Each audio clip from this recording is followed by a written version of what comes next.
Hey everybody, welcome to Cultured. It's your homegirl.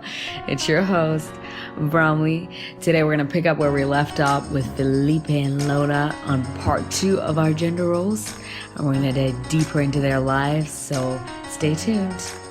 Let's get to it.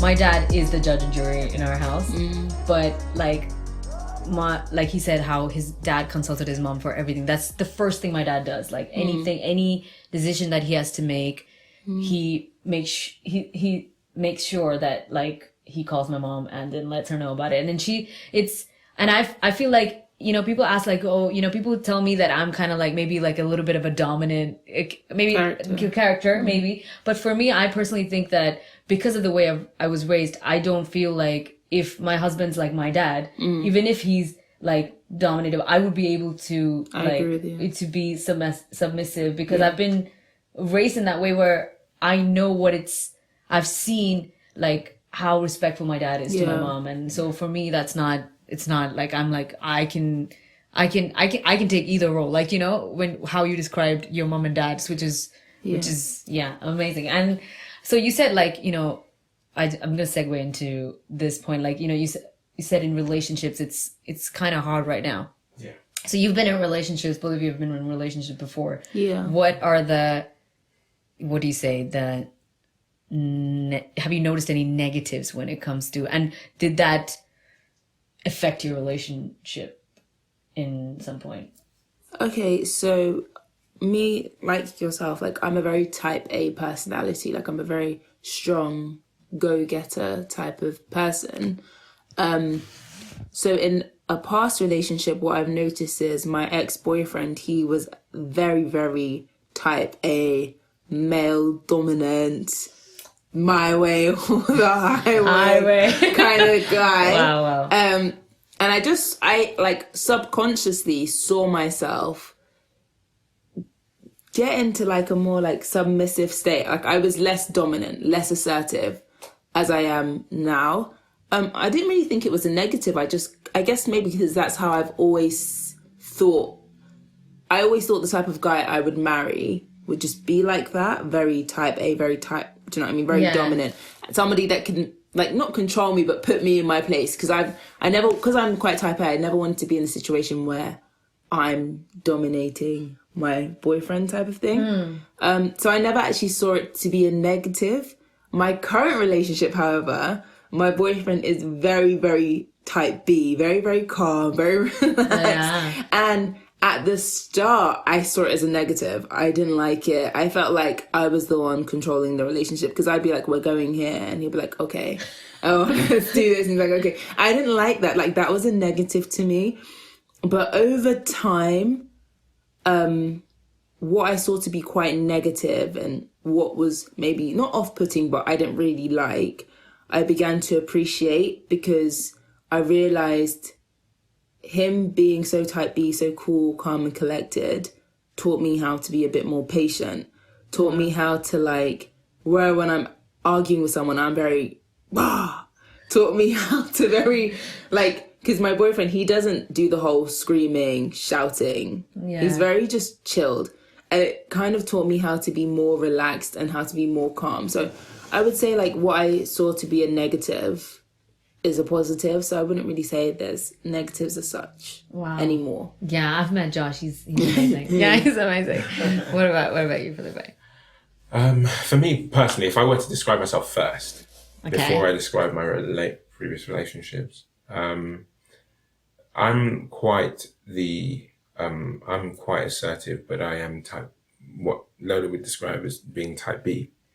I want your opinion, but I want you to be assertive, but I also want you to be able to listen as well. Yeah. I admire your voice and my own voice in the same respect, you know. Okay. It's been similar in the kind of relationships that I've been in. Okay. I think that's based on the kind of people that I choose to be in a relationship with. Yeah.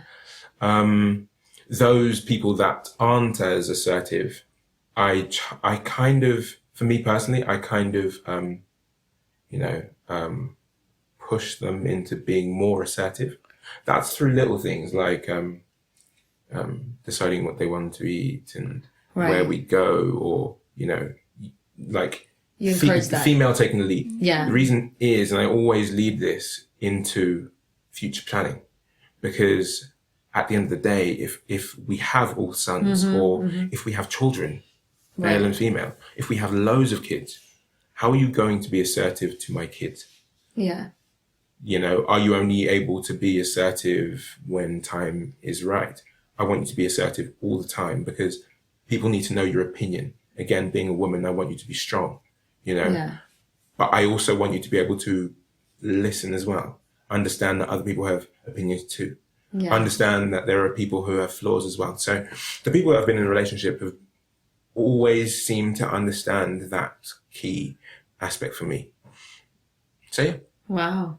Yeah, but I mean, I think in that sense, like, that's what you're kind of drawn to as well, like Exactly. people who are acceptive of that. Yeah. I find it interesting because I would have thought, like, if you were with someone that was less opinionated, you would be more assertive. Like, you would take the lead more because that person doesn't really have... I see what you said. Do you understand? Like, the opinion. So for me, like, where my ex-boyfriend took the lead more, subconsciously, I kind of fell into the role of being more submissive. Right. Whereas in my current relationship, where I'm the one that takes the lead, I didn't like it. Like, I actively... But would you say he's being more submissive? Should we call him in here? I wouldn't call it submissive, because I would just say, like, he just doesn't care about a lot. So not that he doesn't care in a nonchalant way, it's just more like, whereas I might just take the lead, he's just not bothered. In my previous relationship, that couldn't run because he is very opinionated, so he would always take the lead. So I would just see it as where, like, say your partner's not taking the lead, I would have thought that would be where you would have kind of taken the lead. Yeah. See, for me, I personally prefer taking the lead anyway, in all situations. But that's how it is. That's just me. Yeah. But I know that when time comes, I want you to understand that I want you to take the lead also. You know, it's a partnership. Like, I might like beat my chest and say I want it this way, but I want you to do the same. So you appreciate being challenged. Exactly. Yeah. Oh, 100%. wow. Yeah. Because Not a lot of people do. I think I agree with that, especially in African households. Like, but I know for myself, rude almost. exactly, it can come across quite rude. But I know for myself that if someone doesn't challenge me, I'll be left unchallenged, and I can honestly, like, there are some situations where I'm just like, damn, like, I wish we didn't go through this way, because, you know, it would have been better going maybe an alternate route. Yeah. So, I mean, being challenged is, for me, the best thing. I see. You know? No, I like what you said about, like, I feel like it's more, you know, there are, even in my dad's and mom's relationship, I've noticed that in areas where there are areas where my dad's dominant and, like, he makes a decision, and there are areas in their relationship where my mom makes decisions, you know, she's the decision maker. So it's like, I feel like it's, as long as you're accepting where both of you are coming from, like, where... But what if they have polarizing opinions? Whose decision... In the same area? Yeah, because, for example, in my household, like, a point of contention was private schools. So I feel like when my mum became more of the breadwinner, the breadwinner, my dad started to take on more of the roles, like, he would pick us up from school, he would run the errands, he would stay home and cook. And when she became the breadwinner, she wanted all of her kids to go to private schools. My dad didn't feel like private schools were necessary because he knows of kids that have gone to public schools and have done well. So in a situation like that, where they are very strong on their opinions, how would your parents have dealt with it? Like, would your dad have had the final say? Oh yeah, definitely. I would say, like, it's just that it's not about, like, my dad having the final say. It's just that they would come to a mutual decision. Like, but they can't. That was. That's I'm speaking from experience. Like, I know. I see where. Like, and my mom, and like, what actually ended up happening was my mom, because she was the breadwinner, she had the money to afford it. She sent us all to private schools. But do you think? And this is one of the things that I personally worry about. Yeah. when, and I'm going to quite quickly go quite very left. Yeah. Do you feel like when the woman becomes the breadwinner, all essence of what Africans would describe as respect goes out the window? Fully.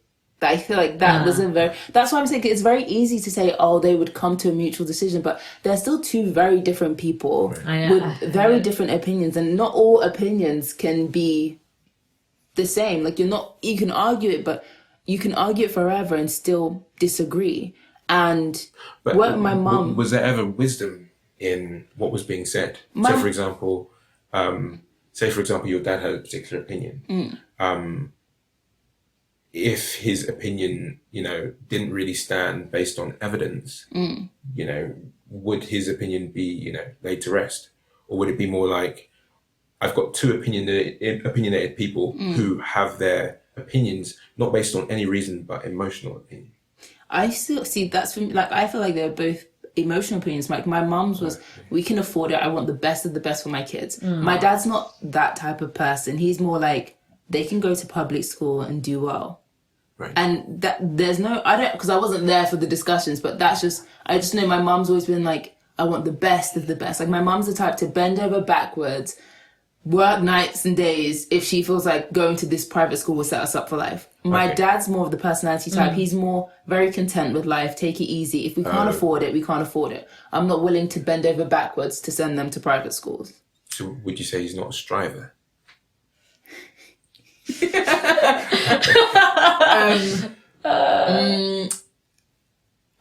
He's very content.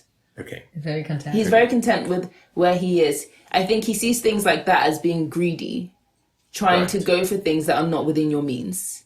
And he would see it as greed. And do you agree with that? It's hard because I can understand where he's coming from, but I'm more my mum's personality type. Like if you were to ask my brothers, for example, who are more chilled, it would be, that's greedy. Why are you going? Just live within your means. Yeah. Whereas I'm the type that if I need to, I'm going to get what I want to get. Yeah. Which is very similar to my mum. So it was like, she was like, if I have to work hard, I'm going to do it. And he was like, no, let's live within our means. We're very comfortable. And like, as I grew older and I had discussions with him, they were like, our family was very, very comfortable. Right.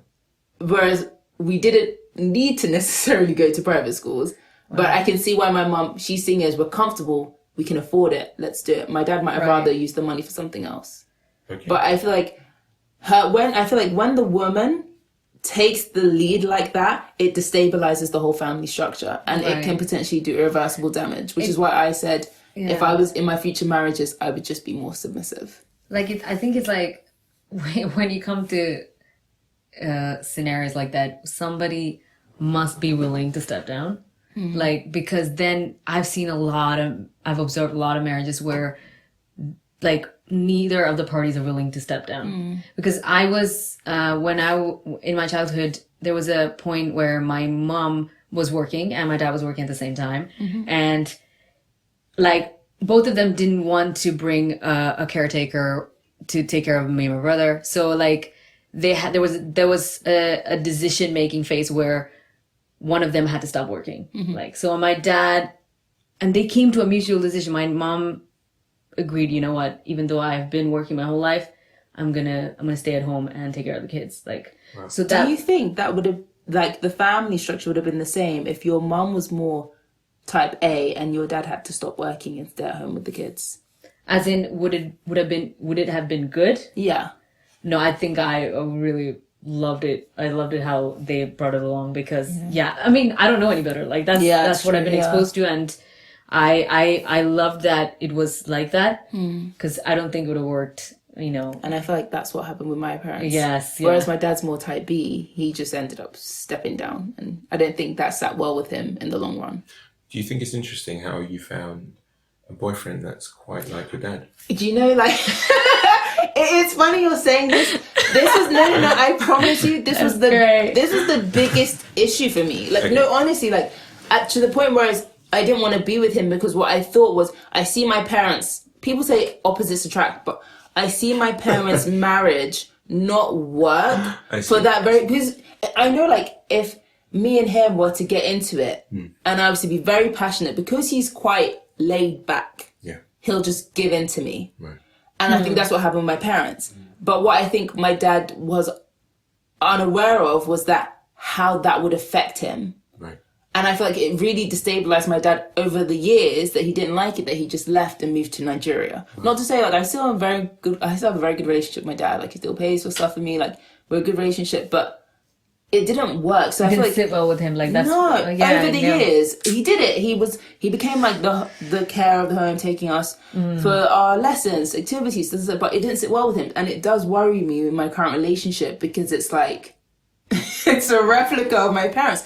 And I do speak to him about my current boyfriend, to him. I do speak to him about it, and I am very like, I do like air my issues with it, but I feel like if I want to stay with him, I just have to be submissive. Like, I just have to not push so hard if I see it's something he might care about. Because what I might see to him is he might care about, he might really care about it, but because of his natural demeanor, it might be nothing to me. Right. And I can just steamroll over it. So I just have to be very cautious to... But that's good that you're aware of that. You're like, okay, you know what? I don't want to take that to my advantage. You know, I want to respect, even though he's quiet. It's not easy, I'm going to say. Really? Yeah. Oh, wow. But yeah, I do try. Yeah. Oh, wow. That's good. It is quite interesting, I isn't have it? to say that must be really difficult. It is.